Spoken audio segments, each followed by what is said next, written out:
We've been talking about incompatibilism, which is a view that says free will and determinism are not compatible. The main version of incompatibilism that we've considered so far is hard determinism, the view that says determinism is true and we do not have free will. Now what we're going to do is consider a different version of incompatibilism. This version is called libertarianism. And the question that I want you to keep in mind as we continue is what kind of causation would be needed if we in fact do have free will? So now with regard to libertarianism, it's helpful to make clear what exactly we mean by this. Sometimes we use the word libertarianism with regard to different theories of justice. There's a theory of justice that thinks of it in terms of limited government, or a kind of justice or political theory that says the government's only role is to protect its citizens. Sometimes this is associated with the philosopher John Locke. That is not what we mean right now by libertarianism. Rather, the view of libertarianism that we're going to try to articulate tries to say that there's a kind of causation, what we call agent causation, and that's going to be needed to have the sort of free will that will generate moral responsibility. Right, so that's what we really mean by libertarianism. It's a version of incompatibilism, but this version of incompatibilism says we do in fact have free will because we are rational agents. We are agents that have the ability to make certain choices. And insofar as we're rational agents, we have free will, and that means that determinism is false. Strictly speaking, we do not live in an entirely deterministic universe because we have this kind of agent causation. I want to just pose the question of whether or not that seems plausible. Do you think it's plausible to consider yourself as a free agent, an agent that has certain volitions, certain intentions, right? Do you have the intention to wake up at a certain time in the morning? Do you have some particular volition to study for an exam, right? Is that a plausible way to think of yourself? You might think it is, or you might think, no, sometimes, the things that I decide to do are somewhat, or if not entirely, outside of my volition. I don't really make any choices or have any sort of intentions to do this or that or the other. But we might consider the same sort of question with regard to whether or not hard determinism is true.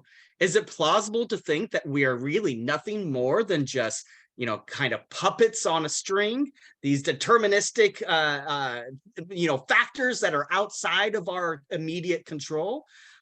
Is it plausible to really consider our own first-person subjective point of view as being entirely determined by things that are outside of us? I'm not sure whether or not you would agree with this or not, but from my own perspective, phenomenologically speaking, it sure does seem like I have the ability to make choices. Now, that might be an illusion, right? It might just simply be an illusion with regard to my ability to move my hands around like this, or my ability to stand up, or my ability to, go to bed at a certain time. That might be an illusion. It might be an entirely deterministic thing, and I'm only phenomenally seeming to, decide to do things on my own with my own intentions or my own volitions. There's no straightforward answer, at least not at this point, but I think it's worth considering for the material that we're going to cover going forward. And that's because we need to really consider and think about what reasons there are to accept libertarianism in the first place. And of course, once we do consider these sorts of reasons, we'll then be able to consider what reasons there are to reject libertarianism. So let's think about what arguments there are for libertarianism.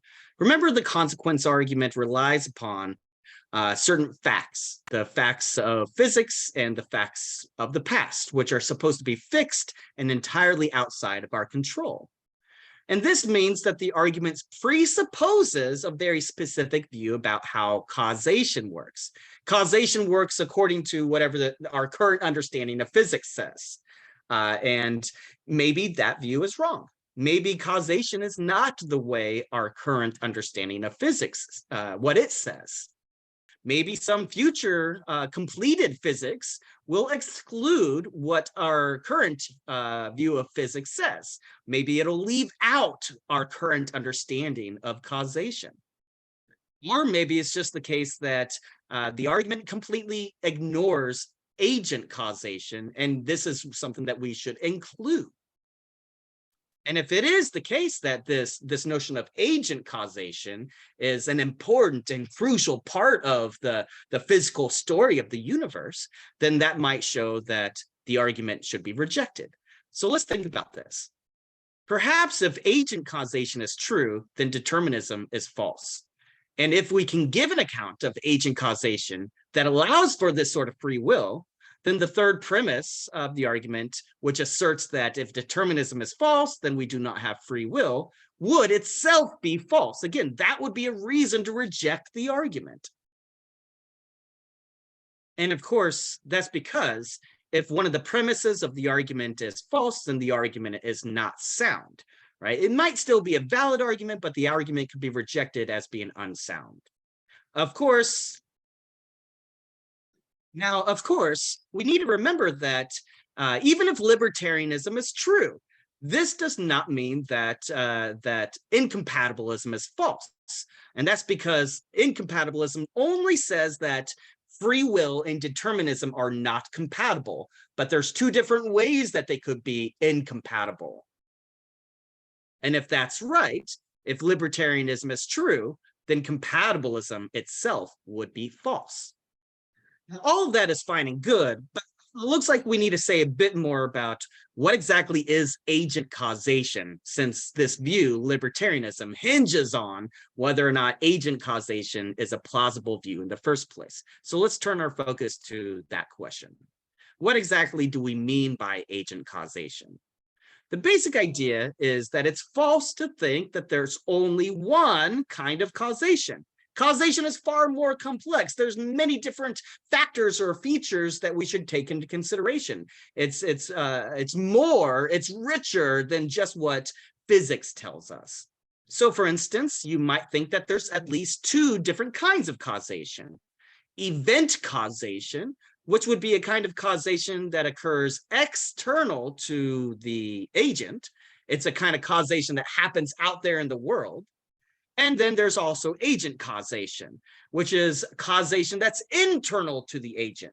It's internal to the person who's experiencing some particular event, right? So it's internal to the agent, and it's the direct result of an agent's intentions or volitions or desires.